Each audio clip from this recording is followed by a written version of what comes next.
Bé, bona tarda.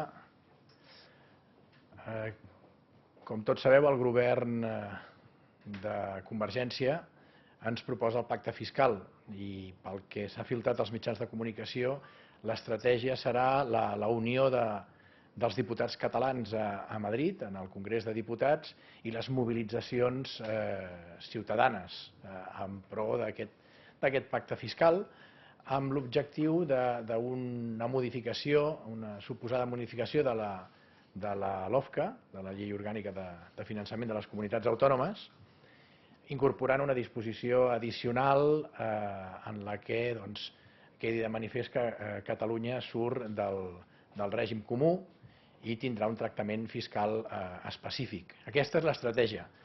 En qualsevol cas, una modificació de la LOFCA comporta que una majoria absoluta en el Congrés, i això significa que o bé PSOE o bé el PP han de votar a favor. Algú pot pensar que amb els antecedents que tenen aquests dos partits donaran a Catalunya el que es mereix. Home, els precedents que tenim no són molt optimistes en aquest sentit, en aquesta direcció. Volia dir també que demà hi ha unes jornades sobre el corredor mediterrani, el corredor ferroviari mediterrani, que estaran organitzades pel Departament de Territori i Sostenibilitat. Portem ja molt temps sentint parlar del corredor ferroviari euromediterrani.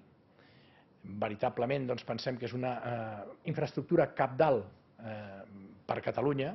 Diríem que és una infraestructura que és urgent per Catalunya i per Barcelona, una infraestructura que comportarà una inversió directa d'empreses nacionals i estrangeres, que comportarà la generació de llocs de treball en la indústria i en els serveis de les empreses, i també està clar que és una infraestructura que, si es fa, i entenem que s'ha de fer, provocarà que Barcelona, que Catalunya siguin el centre comercial de la Mediterrània i, per tant, d'una bona part de la Unió Europea.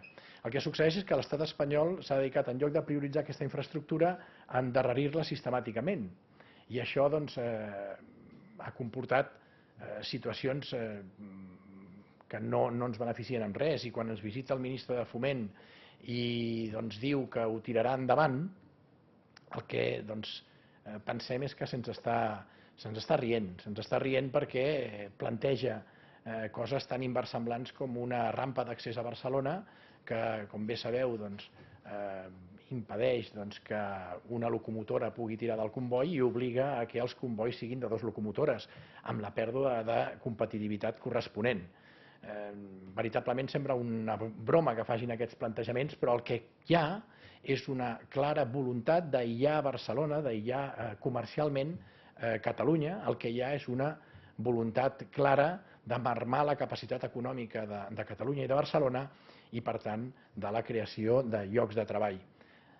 Això és un greuge que és inacceptable. Demanem al govern de la Generalitat que defensi amb fermesa, amb coratge polític, amb sentit de la responsabilitat, les infraestructures necessàries per Barcelona i per Catalunya, i si cal, que ho facin com han fet amb la qüestió de la reducció del dèficit, que sembla ser que plantaran cara i que d'alguna manera desobeiran les ordres que els arriben des de Madrid. Si no poden defensar les nostres infraestructures, les que necessitem, segueixo veient manca de lideratge a l'hora d'aconseguir l'objectiu que els impostos que paguem els catalans es quedin a Catalunya. Segueixo veient manca de lideratge a l'hora d'aturar el tancament d'empreses i també a l'hora d'acabar amb aquestes xifres d'atur que ja es poden qualificar de dantesques. I bé, per part meva queda aquí la meva intervenció i quedo a la vostra disposició de les preguntes que vulgueu fer. Gràcies.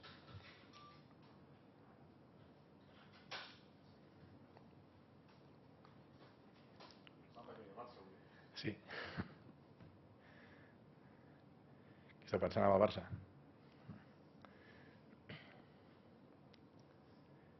Molt bé, doncs si no hi ha preguntes, agraeixo la vostra assistència. Gràcies.